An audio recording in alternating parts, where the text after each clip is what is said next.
So hello friend, चलिए आज से हम एमपीजी के स्टार्ट करेंगे और आने वाली जो एमपीपीएससी का एग्ज़ाम है उसके लिए एमपीजी के का ये महत्वपूर्ण सोर्स होने वाला है। चलिए स्टार्ट करते हैं। तो हम सबसे पहले एमपी की पॉलिटी से स्टार्ट करेंगे। तो चलिए स्टार्ट करते हैं विधान सभा से। तो इसमें कुछ महत्वपूर्ण आर्टिकल देख लेते हैं। तो अनुच्छेद 168 है जो कि लेजिस्लेटिव या कि विधानमंडल से रिलेटेड है। 169 ये लेजिस्लेटिव काउंसिल के बारे में बताता है और ये काइंड ऑफ स्थायी सदन है जो सेंटर में राज्यसभा के इक्विवेलेंट है। 170 लेजिस्लेटिव असेंबली।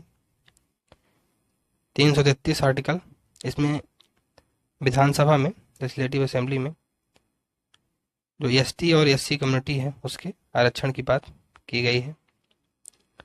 आर्टिकल 333 में एंग्लो इंडियंस के नॉमिनेशन की बात की गई है, लेकिन अब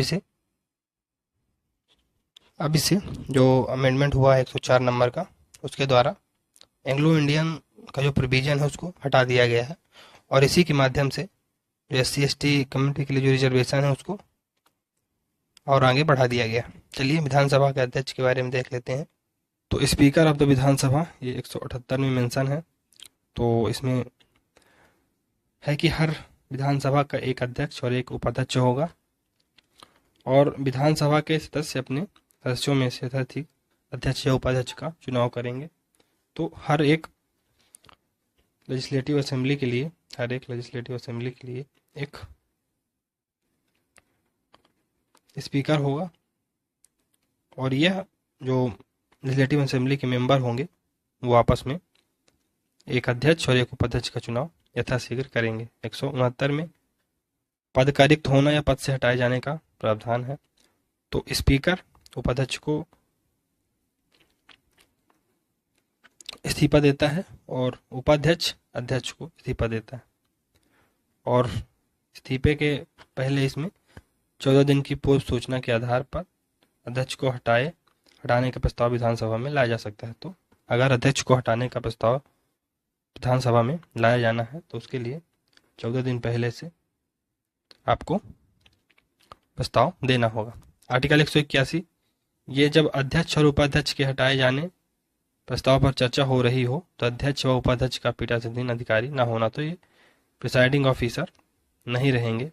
कौन? अध्यक्ष या उपाध्यक्ष। जब उनके खिलाफ कोई काइंड ऑफ उनको हटाने का विधेयक लाया जाए तो वो प्रिसाइडिंग ऑफिसर नहीं होंगे, लेकिन वो एक आम सदस्य की तरह, जो विधानसभा का सदस्य की तरह, वो अपना सभी राइट्स एंजॉय करेंगे और वो फर्स्ट इंस्टेंस में वोट करने के भी अधिकारी होंगे। चलिए मध्य प्रदेश के स्पीकर्स के बारे में जान लेते हैं।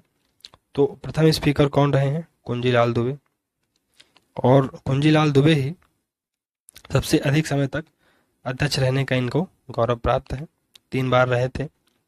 सबसे कम समय के लिए अध्यक्ष कौन थे? तो तेजलाल टेभरे थे, जो कि 5 माह और 1 दिन के लिए हुए थे 1972 में। वर्तमान में श्री गिरीश गौतम जी हैं। चलिए प्रोटेम स्पीकर के बारे में जान लेते हैं। तो जो नव निर्वाचित विधानसभा है अपने सदस्यों में से सबसे वरिष्ठ सदस्य को प्रोटेम स्पीकर चुनती है। तो oldest person of the new Vidhan Sabha is elected as pro tem speaker. 2018 की विधानसभा में प्रोटेम स्पीकर दीपक सक्सेना जी थे और पहले काशी प्रसाद पांडे जी रहे सबसे पहले। और इनका जो मेन काम होता है प्रोटेम स्पीकर का, वो ओथ दिलवाना होता है और ओथ के बाद जब नया काइंड ऑफ स्पीकर इलेक्ट कर लिया जाता है तो सारे फंक्शन न्यू स्पीकर को दे दिए जाते हैं। तो ये नए जो ओरिजिनल स्पीकर होते हैं, जो मतलब नया स्पीकर होगा, उसको ओथ दिलाने का काम करेंगे। उपाध्यक्ष वाइस प्रेसिडेंट की तरह मतलब इनका वो होता है। तो सामान्यतः ये उपाध्यक्ष विपक्षी दल के नेता होते हैं। पहले विधानसभा उपाध्यक्ष कौन थे? श्री विष्णु विनायक सरवरे। और सबसे लंबे समय तक हजारी लाल रघुवंशी, जो कि 2003 से लेकर 2008 तक रहे हैं विधानसभा उपाध्यक्ष। और सबसे कम समय के लिए श्री विष्णु विनायक सरवरे रहे। तो ये कुछ महत्वपूर्ण तथ्य हैं। तो तो चलिए इसमें और आगे पढ़ते हैं। तो इसमें प्रोटेम स्पीकर के बारे में थोड़ा सा और जान लेते हैं। तो रामेश्वर शर्मा सबसे लंबे समय तक प्रोटेम स्पीकर रहने वाले व्यक्ति हैं किसी भी देश की विधानसभा में। तो भारत देश की किसी विधानसभा में सबसे लंबे समय तक प्रोटेम स्पीकर कौन रहे हैं? रामेश्वर शर्मा। तो लोकसभा या राज्यसभा में एमपी और विधानसभा में एमएलए, जो वरिष्ठ मेंबर होगा सदन का, उसे इलेक्ट किया जाएगा एज अ प्रोटेम स्पीकर, और फिर वो जो अध्यक्ष उपाध्यक्ष अध्यक्ष होते हैं उनको वो दिलाने का काम करते हैं।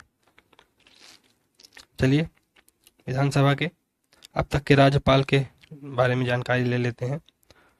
तो सबसे पहले राज्यपाल डॉक्टर पीताभी सीतारमैया रहे हैं, भारत के सबसे पहले मध्य प्रदेश के सबसे पहले, और ये विधानसभा के सदस्य भी रहे हैं। 1948 में जयपुर कांग्रेस का जो अधिवेशन हुआ था जयपुर में, वहां पर भी ये अध्यक्ष रहे हैं। चलिए इनके बारे में देख लेते हैं। ये 1 नवंबर 1956 से 1957 तक रहे हैं, 13 जून 1957 तक। तो नोट देख लेते हैं कि 1952 में पुराने मध्य प्रदेश यानी सेंट्रल प्रोविंस के राज्यपाल रहे हैं 1952 में। इनकी जो जन्मभूमि है,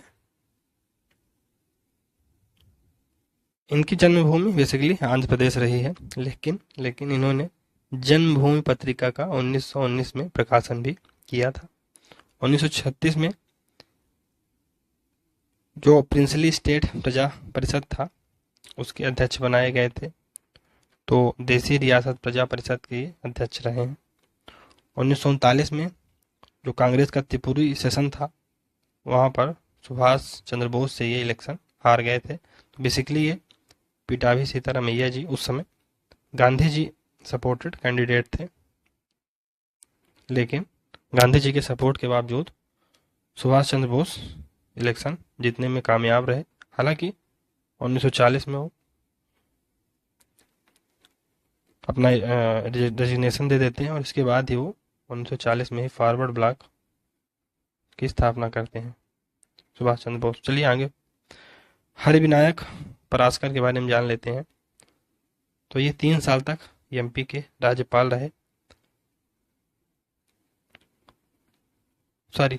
ये 8 साल तक एमपी के राज्यपाल रहे थे, 8 साल तक, और सबसे लंबे समय तक राज्यपाल रहने का इनको गौरव प्राप्त है। तो ये 1957 से 1965 तक रहे हैं। भारत सरकार में कानून मंत्री रहे हैं।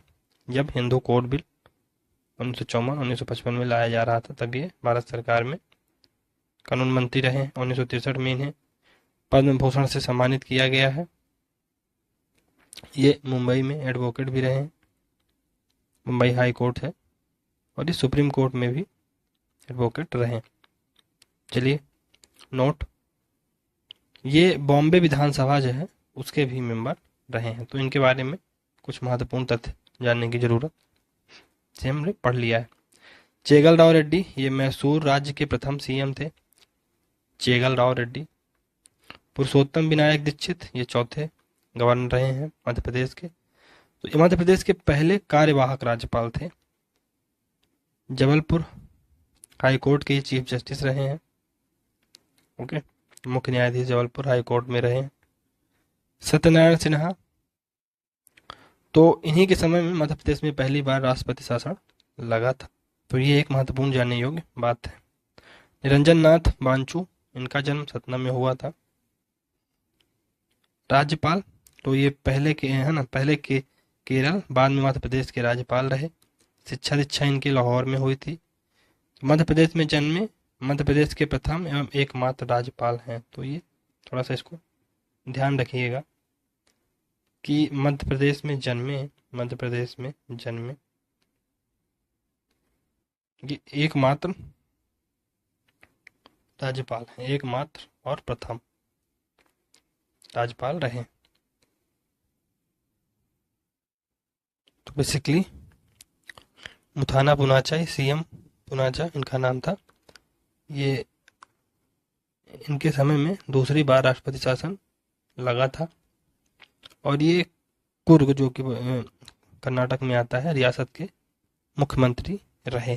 तो ये महत्वपूर्ण ध्यान रखने योग्य बात है। भगवत दयाल शर्मा ये हरियाणा के सीएम रहे हैं, उड़ीसा के राज्यपाल रहे हैं, उड़ीसा के भी राज्यपाल रहे हैं, और मध्य प्रदेश के राज्यपाल रहे हैं 3 बार।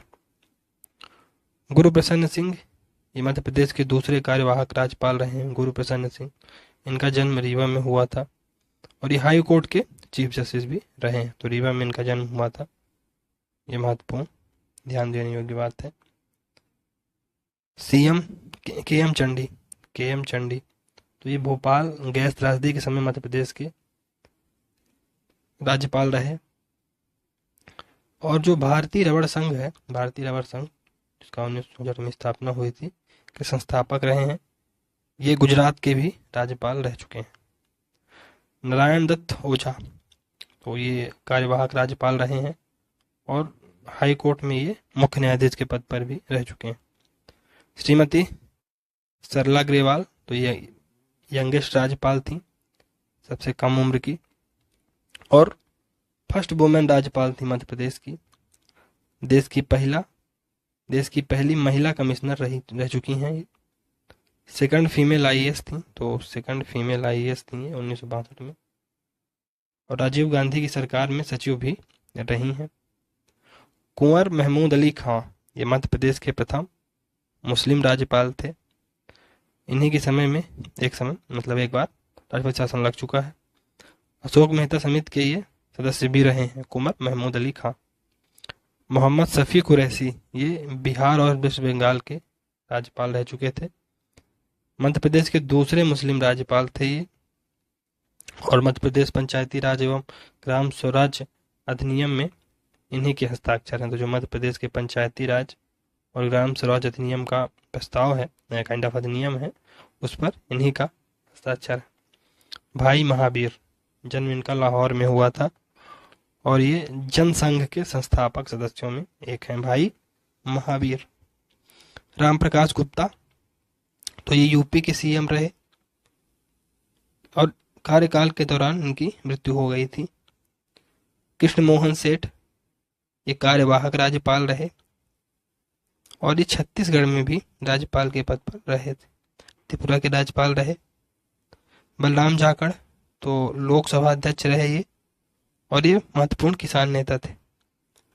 रामेश्वर ठाकुर, ये उड़ीसा, मध्य प्रदेश, आंध्र प्रदेश और कर्नाटक चारों राज्यों के राज्यपाल रह चुके हैं।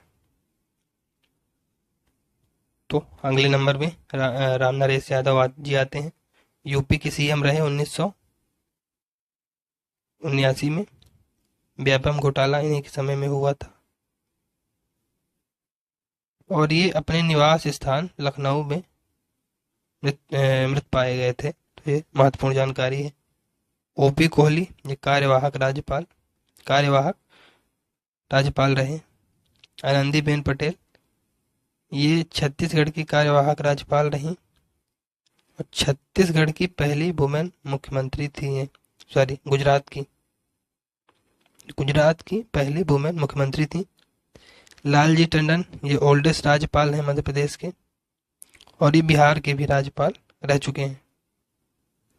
मंगू भाई छगन भाई पटेल जी, ये वर्तमान में मध्य प्रदेश के राज्यपाल हैं। तो चलिए दोस्तों, आज के लिए इतना ही रखते हैं। आप लोग इसको रिवीजन करिए और कमेंट करके बताइएगा ज़रूर कि ये सीरीज आपको कैसी लग रही है। चूँकि ये पहला लेक्चर है, तो बहुत सारी चीज़ों को शामिल नहीं किया गया है। धीरे धीरे इसमें बहुत अच्छे से इसको पढ़ाया जाएगा।